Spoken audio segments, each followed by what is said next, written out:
First thing I noticed wasn't the envelope. It was the way she closed her laptop a half second too fast when I walked into the kitchen. I didn't say anything. I poured myself a cup of coffee, looked out at the backyard, and watched the neighbor's dog sniff around the fence line the same way it did every morning. My wife said good morning. I said good morning back. We talked about whether we needed milk. Normal stuff. But I kept thinking about that laptop. I'm 58 years old. I've been wrong about a lot of things in my life. I was wrong about my first marriage. Wrong about a business decision that cost me most of my savings in my mid-40s. Wrong about thinking I could coach my son's Little League team without knowing anything about baseball. But I've learned, slowly and at great cost, to pay attention to the small things. The half-second things. The way somebody's eyes move when you ask them a direct question. The way a room feels different when you walk into it. That morning felt different. Her name was Renee. We'd been married 2 years. She was 51 and I was 58. She'd been married before? Same as me? We met at a church potluck of all places, which my buddy Ray still gives me a hard time about. Ray said the day I told him I was getting married again, "You met her at a potluck? Man, I didn't think you'd go out like that." We laughed about it for a long time. Ray. I should tell you about Ray first, because none of what happened makes sense without him. Raymond Kowalski. We've known each other since we were 11 years old, growing up in the same neighborhood in Dayton, Ohio.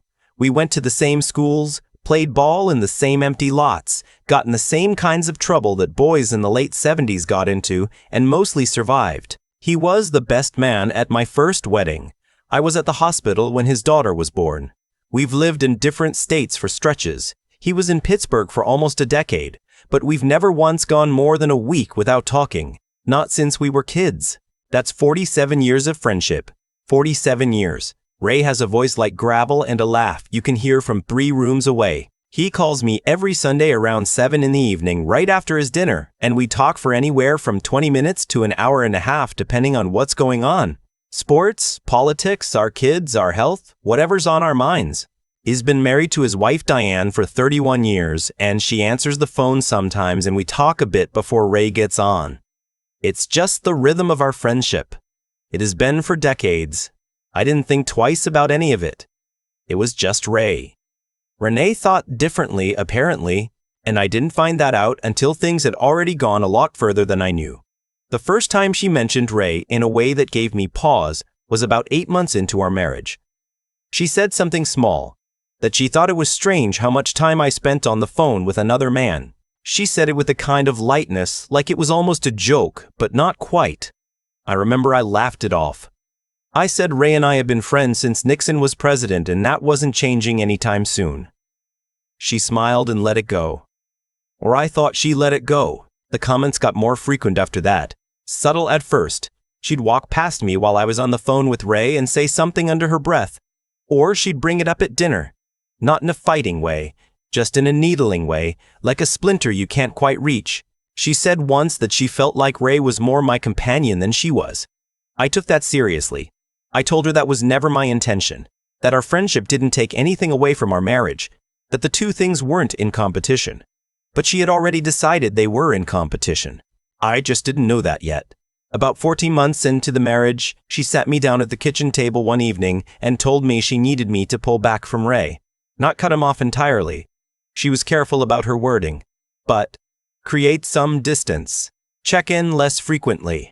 Stop making it such a regular thing. She said she needed to feel like she was my primary relationship. I was patient.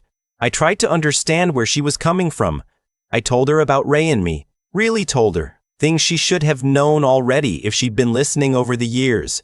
I told her about the winter Ray and I were 27 when I was going through my first divorce and I hadn't eaten a real meal in about 2 weeks. Ray drove 4 hours from Pittsburgh in a snowstorm, showed up at my door with a cooler full of food and a 6-pack of beer and didn't ask me a single question about what I was feeling. He just sat with me and watched football and made sure I ate something. He stayed the whole weekend. I told her about when I had my cardiac scare at 54 turned out to be nothing serious, but at the time I didn't know that. Ray was on a plane from Pittsburgh before I'd even been discharged from the ER. He didn't ask if I needed him. He just came. She listened. She nodded. And then she said, I just need to feel like I come first. I said, you do come first. You're my wife. She said, then act like it. That was the whole conversation. I went to bed that night feeling like I'd said the wrong thing, but not being able to figure out what the right thing would have been. I called Ray that Sunday like always. I didn't mention any of it to him. Things settled down for a while. Renee didn't bring it up again, and I let myself believe we'd moved past it. We had a good stretch, actually. A few months where things felt easy between us, where we'd cook dinner together and watch movies and she'd laugh at things I said. I remembered why I'd wanted to marry her. She could be warm and funny and thoughtful when she wanted to be. She was great with my son, who was 26 and living in Nashville by then. She remembered small things. What kind of coffee I liked, that I couldn't sleep if there was a light on anywhere in the room. That kind of thing matters. But there was a version of her I'd started to see in small flashes that didn't match. The way she kept track of grievances. The way she'd go quiet and cold over something that seemed small, and then, when I asked what was wrong, she'd say nothing in a way that clearly meant something. The way she'd bring up money sometimes, not fighting about it, just circling around it. She'd make comments about the house, about what it was worth, about what I'd paid for it before we got married. I owned my house outright. I bought it 15 years ago before my finances got complicated, and I'd held on to it through everything. It wasn't anything fancy. 3 bedrooms in a quiet suburb of Columbus, decent neighborhood, good schools long before my kids needed those schools. But it was mine. I'd worked hard for it, and I was proud of it. Renee knew when we got married that the house was in my name alone and had been for years. She'd started talking about it differently, like it was ours in a way that it legally wasn't yet. Small things. When we eventually refinance, we should look at the equity in this place. I didn't press on any of it at the time because I didn't want to be the kind of husband who assumed the worst. Looking back, I wish I'd paid closer attention to those moments. The thing with the laptop happened on a Tuesday in March. By that Saturday, I was at Home Depot picking up some weather stripping for the garage door when my phone buzzed. It was a text from a number I didn't recognize. It said, "You don't know me, but I think you should know your wife has met with a divorce attorney, twice." I stood there in the middle of the aisle with a roll of foam tape in my hand and read that text 3 times. My first instinct was that it was wrong. A mistake. Maybe someone texting the wrong number. My second instinct, which followed about 4 seconds behind the first, was that it didn't feel like a mistake. It felt true in a way that landed in my stomach before my brain had caught up. I didn't respond to the number. I drove home and I didn't say a word to Renee. I helped her make dinner that evening. We watched something on television. I went to bed. I lay there in the dark for a long time. The next morning I called an attorney myself. Not to file anything, just to understand what I was looking at, what my rights were, what the house situation meant, what a divorce after a 2-year marriage would actually look like in Ohio. I wanted to understand the terrain before I decided what to do next. What I found out wasn't entirely a surprise, but it stung a little anyway. Ohio is an equitable distribution state, which doesn't mean everything gets split down the middle, but it does mean a court looks at what each person contributed during the marriage. The house was mine before the marriage and had been fully paid off. My attorney said that was generally considered separate property, but these things weren't always simple, and length of marriage mattered too. 2 years wasn't long. I was probably okay on the house, but I wanted to be certain. I spent the next week and a half paying quiet attention. I didn't snoop through her phone. I want to be clear about that. I just watched. I noticed how she was acting differently, a kind of lightness that seemed out of place given that nothing particularly good had happened. She was careful in a new way, neat in a way she hadn't been. When she was on her phone, she tilted the screen away from me. That Saturday, Ray called, right on time, 7 in the evening, and I did something I almost never do. I told him the truth about what was happening. There was a long pause on his end. He said, "How long have you known?" I said, "About 10 days. He said, "And you didn't call me?" I said, "I was trying to figure out what I was dealing with first." He said, "Brother." Just that. The way he said it since we were teenagers. Not a reprimand, not pity, just acknowledgement. "I'm here." I hear you. We talked for 2 hours that night. Ray didn't tell me what to do. He asked good questions and he listened to the answers. He helped me think through what I actually wanted, which wasn't revenge, wasn't drama, was mostly just to protect what I built and not be taken by surprise by someone I'd trusted. He said, near the end of the conversation, "You know why she never liked me, right?" I said. "Tell me what you think." He said, "Because I know you. She can't tell you a story about yourself that I wouldn't immediately see through, and she knew that." I didn't say anything for a moment. He said, "A man with one real friend who knows him well is harder to manipulate than a man who's isolated. She was never threatened by me as a friend. She was threatened by me as a witness." I've thought about that 100 times since. I think he was right. The following Thursday, I met with my attorney again. I had done what I needed to do. I understood my position. And I had made a decision. I filed first. When the papers were served, Renee came to find me in the garage where I was cleaning up some old tools. She was very calm, which surprised me. She said, "So this is how it goes." I said, "I'm not angry at you, but yes, this is how it goes." She said, "I have an attorney." I said, "I know." She looked at me for a long moment. She said, "How long have you known?" I said, "Long enough." She left the garage. We didn't have a lot of conversations after that. The attorneys handled most of it, which is the clean, impersonal way these things go when both sides have decided they're done. My attorney was right about the house. 2 years, clear documentation that it was my separate property before the marriage, and no significant contributions from her to its value. I kept it. The divorce was finalized in a little over 4 months. A short marriage, a short process. What I didn't expect was my son. My son's name is Dennis. He's 26, works in Nashville logistics, good head on his shoulders. He'd always liked Renee well enough. When I told him what was happening, his first question was about Ray. He said, "Wasn't she always weird about your friendship with Ray?" I said yes. He was quiet for a second. Then he said, "Dad, I want to say something and I want you to hear it the right way." I said, "Go ahead." He said, "I liked her okay, but I never trusted her around you. She was always taking inventory, looking around the house, asking questions about what things cost. I didn't want to say anything because you seemed happy." I told him I appreciated him telling me. He said, "Ray's a good man. You've known him my whole life. I've never seen a friend show up for somebody the way he showed up for you over the years. The fact that she wanted to get rid of that. That told me something I should have said something about." I told Dennis that I was glad he said something now, even if now was late. He came up to Columbus that weekend and we went to a game together. We hadn't done that in a few years. It was good. About a month after the divorce was final, I was sitting on my back porch on a Sunday evening when my phone rang. "Ray. 7 o'clock, right on time." I answered and said, "You're predictable." He said, 47 years and you're complaining?" We talked for almost 2 hours. About Dennis, about Ray's grandkids, about a fishing trip we'd been vaguely planning for years and somehow never taken. About getting older, and what that means and what it doesn't mean. Ray said he'd been thinking about the Boundary Waters up in Minnesota, that we should just actually go instead of talking about it. I said, "Let's do it. We're going in September." There's a version of how I thought my late 50s would look, and this wasn't exactly it. 2 marriages, one long and one brief. A couple of financial scares, a heart that gave me a warning shot I didn't ignore. But I've got my house.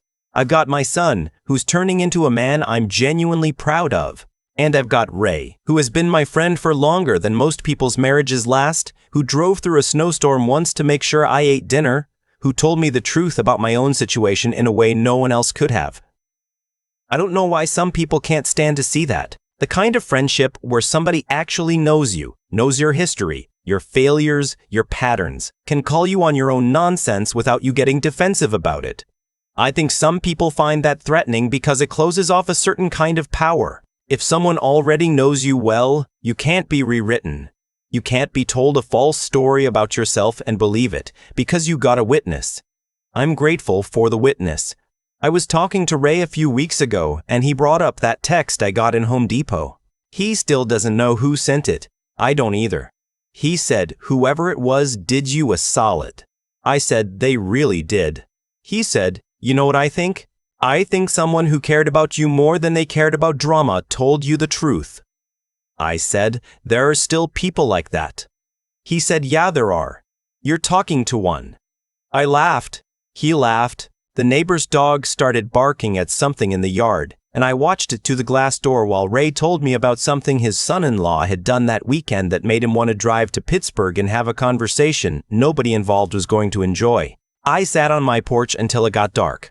Some things I know at 58 that I did not know. At 38, a house is just a house, but a home is what you build with people who tell you the truth.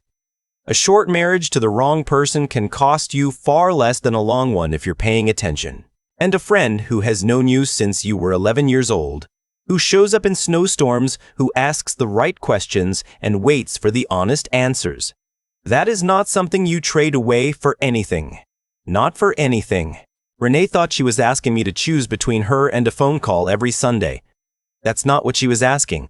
She was asking me to become someone easier to rewrite. Someone without a witness. Someone she could hand a version of himself that served her purposes and have him believe it, because there'd be no one around who remembered the original. I wasn't willing to do that. I'm glad I wasn't. Ray and I are going to the Boundary Waters in September. We've already got the canoe reserved. Dennis might come for part of it, which would be the first time the three of them have done anything like that together. Ray said if Dennis comes, he's not doing all the paddling himself, and I can tell Dennis that directly. I'll tell him. Dennis will laugh. That's how it goes. That's how it should go.